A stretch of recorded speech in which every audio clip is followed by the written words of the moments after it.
Past Paradise explores Hollywood's golden age's unseen tales and spectacular occurrences. Today's episode tells the sad and fascinating story of Tyrone Power, the dazzling heartthrob who captured audiences worldwide. While shooting Solomon and Sheba in 1958, Power died of a heart attack at age 44, ending his spectacular ascent to prominence. Power ignored his doctor's warnings concerning a congenital heart ailment due to his passion for his career. Join us as we examine Power's stardom-driven breakdown, the tragic events on set, and how his premature death has become a chilling reminder of Hollywood's legends' high costs and hidden perils. Ambition, tragedy, and a star who blazed too brightly, too swiftly. An operatic start. There was a lengthy history of actors before Tyrone Power.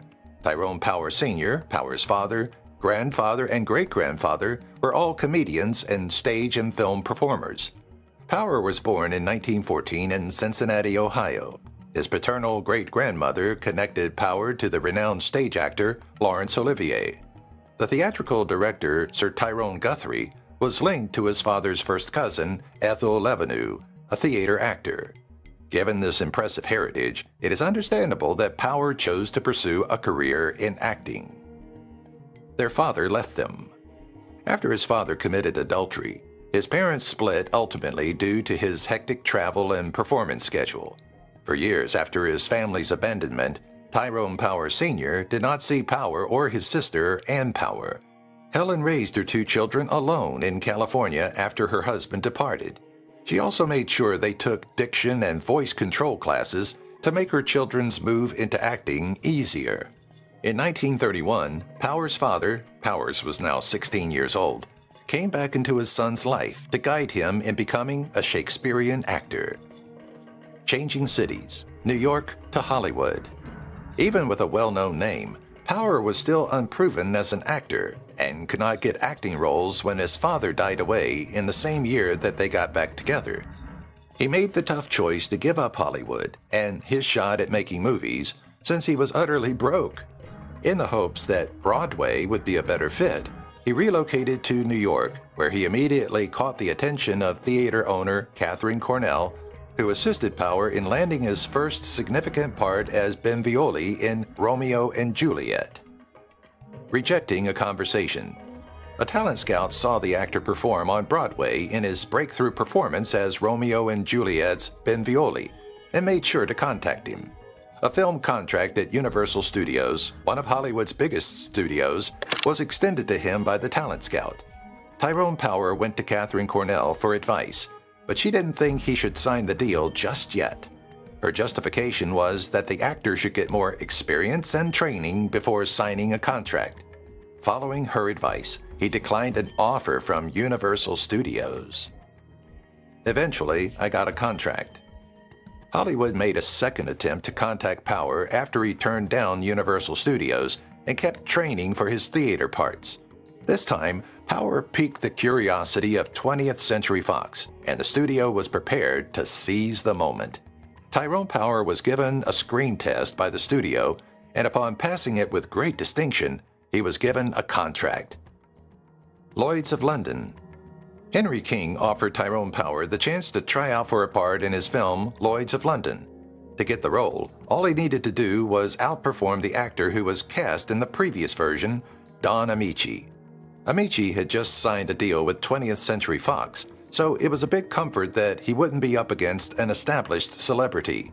Darryl F. Zanuck was impressed by Power's audition and gave him the major role. Tyrone Power was a novice at the movie's debut, but his popularity would climb further after that evening. Capabilities of enticement. Tyrone Power dominated the box office for the next 7 years. Between 1936 and 1943, he appeared in several popular movies such as The Mask of Zorro, Marie Antoinette, Jesse James, Café Metropole, Thin Ice, Second Honeymoon, and In Old Chicago. Tyrone Power's love life flourished behind the scenes, while the actor's attractiveness captured the hearts of the audience. Thousands of women rushed to watch his films, and his relationships with co-stars made headlines. Getting to know Annabella. On the shooting of the movie Suez in 1938, Tyrone Power got to know the French actress Annabella, who was formerly known as Suzanne Georgette Charpentier. The two fell in love quite fast after going out to supper. Power adopted the French actress's daughter, Anne, because he was so infatuated with her. The lovely pair filed for divorce in 1948 after being married in 1939. Power adopted Anne before he enlisted in the military, and while they made every effort to maintain their marriage, they parted ways shortly after the actor's return from his duty. Zanuck's attempt to cause trouble.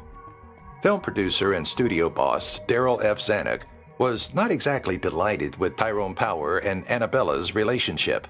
He was certain that Power's single status was among his most appealing selling factors. Zanuck was not pleased with the photo that included Annabella. Despite his best efforts, he could not convince her to return to Europe by giving her many film jobs outside of the U.S. She said she wanted to stay with Power and turned them all down.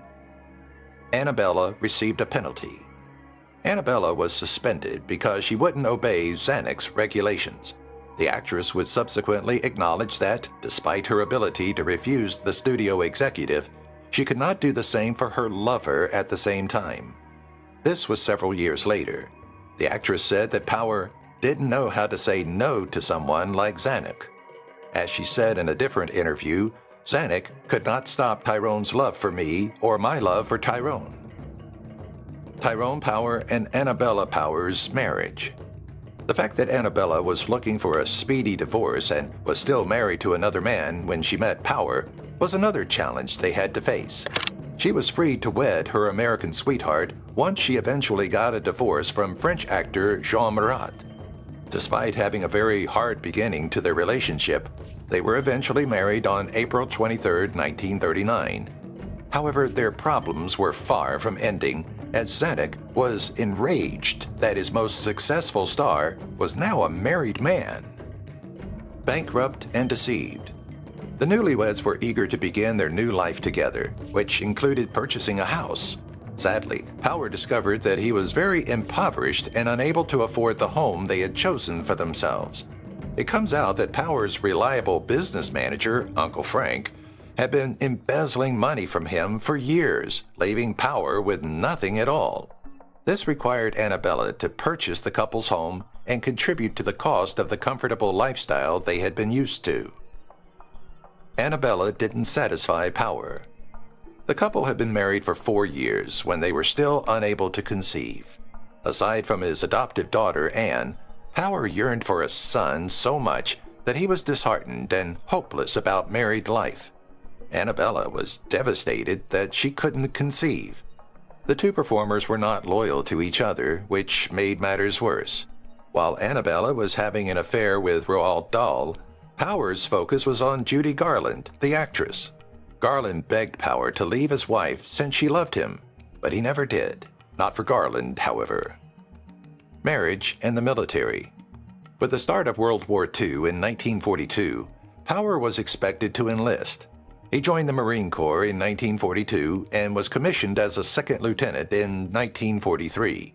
In addition, he completed 180 hours of flying, after which he trained at the Corpus Christi Naval Air Station.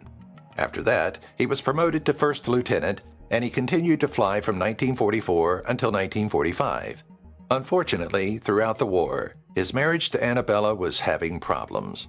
Power decided to strengthen his marriage and resume acting upon his return, and The Razor's Edge was his first part after his return from combat.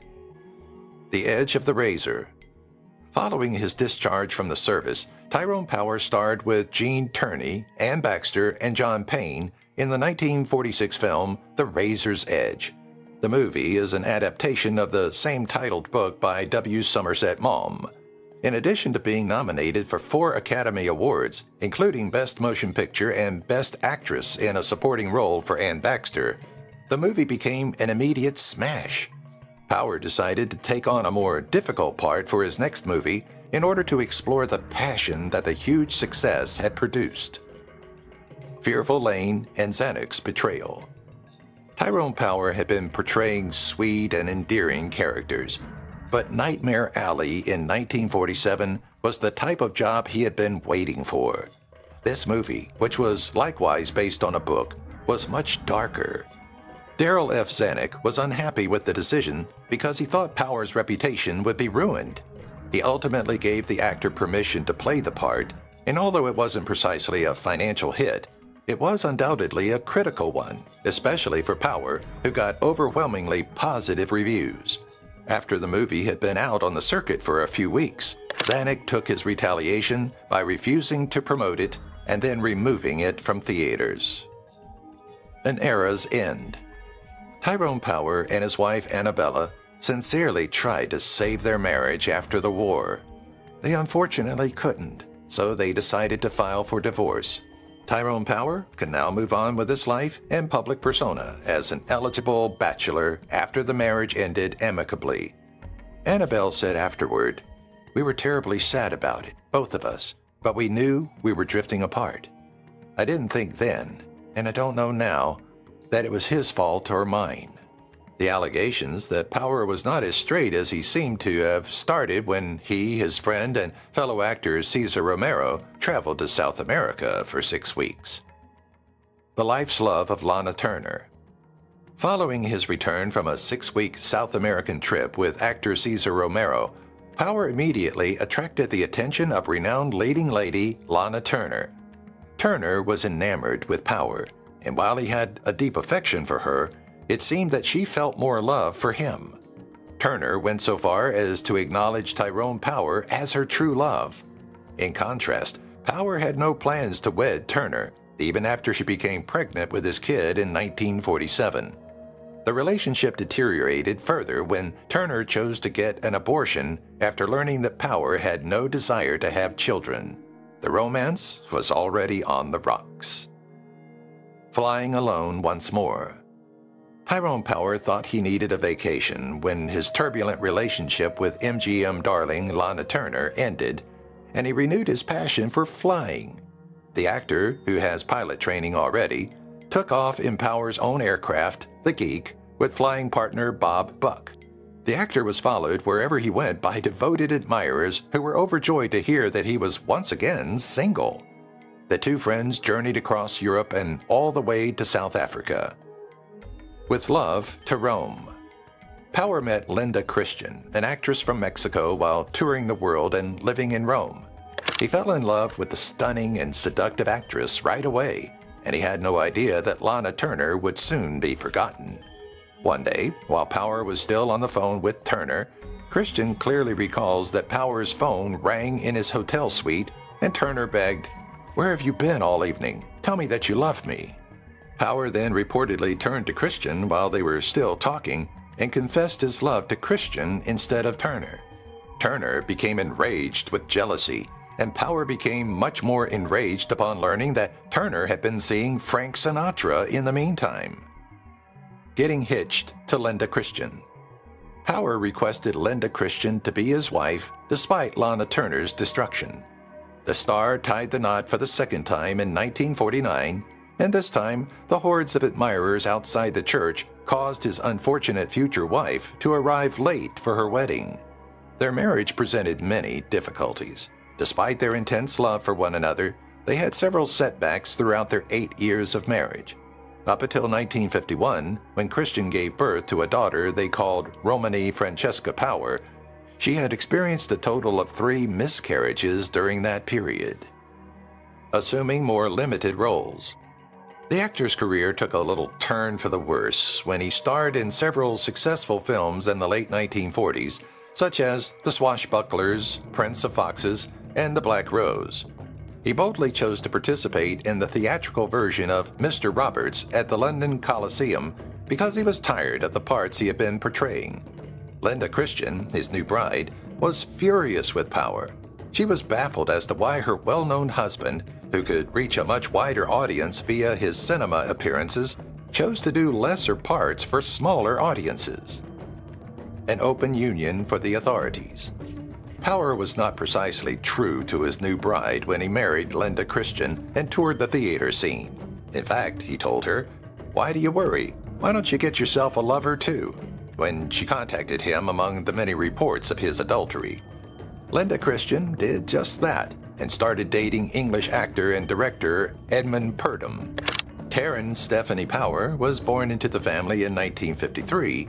However, it was not enough to keep them together, as they divorced in 1955.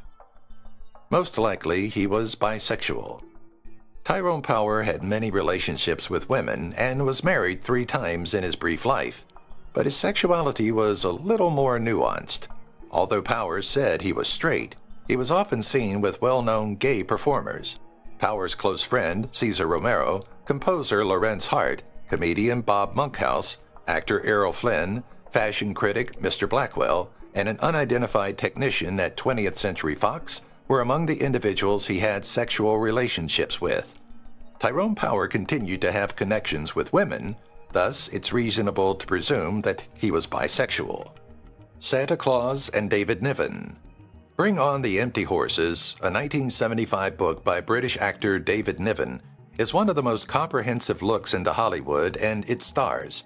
Niven writes about a Christmas celebration he threw for a few of the greatest actors in Hollywood's kiddie flicks. Power was encouraged to don a Santa suit by Niven. Niven said that Power had consumed some scotch beforehand for some liquid courage, since he was so anxious about performing for the children. He wandered into Niven's lawn, and the sprinkler in the garden unintentionally soaked him. Some kids remarked that he had terrible breath, even though he continued to dress as Santa. The Gambler from Mississippi. Tyrone Power acted in The Mississippi Gambler in 1953 before being divorced from Linda Christian in 1955. Given that the pair was supposed to feature in the movie together, this seemed to be just another method to make Christian angry. Sadly, Christian lost out on the role to another actress who outperformed her during the audition. In The Mississippi Gambler, starring opposite of Power's Mark Fallon as Angelique Duro, Piper Laurie was the actress who ultimately got the part. The wife of Power believed her husband had not defended her. His union with Deborah Jean Smith. Tyrone Powers was still unsatisfied after many extramarital encounters, 2 marriages, an adopted daughter, and 2 biological daughters. Though he was hesitant to get married again following his 2 unsuccessful marriages, he longed to have a son of his own. When he met Deborah Jean Smith, everything changed. Power fell in love with the free-spirited Smith, who had previously dated rock and roll icon Elvis Presley, and the 2 were wed in 1958. Powers was promised a son by Smith, and she revealed her pregnancy a few months after they exchanged vows. The unsettling final wishes of Tyrone Power. The last 2 desires that Power revealed to his buddy were conveyed by Power's friend Terry Moore. The actor reportedly told Moore, "There are only 2 things that I'd like. I would like a son, and I would like to die on stage." These eerie remarks seemed odd, considering the actor was in excellent health and about to embark on an ambitious new film project that would undoubtedly earn him a lot of recognition. Things were looking good, especially since his new wife was also expecting. Sheba and Solomon. Tyrone Power's next major undertaking was the epic historical romance Solomon and Sheba, which was being produced by his own production company, Copa Productions. Power finally accepted the role of Solomon after both he and Yul Brynner had first declined it. The film was shot on site in Spain. Gina Lollobrigida, George Sanders, Marissa Pavan, and David Farrar also appeared in the movie. Filming began in September 1958 and lasted for 2/3 of the duration. The goal was to finish by December 1958. It all proved to be too much. Tyrone Power's health started to suffer from the strain of playing the major part, the long days on set, and the additional responsibility of producing the movie. Despite the need to stop many sequences, Power defied a doctor's advice that his heart was failing. Tyrone Powers succumbed to a massive heart attack and passed away at the age of 44.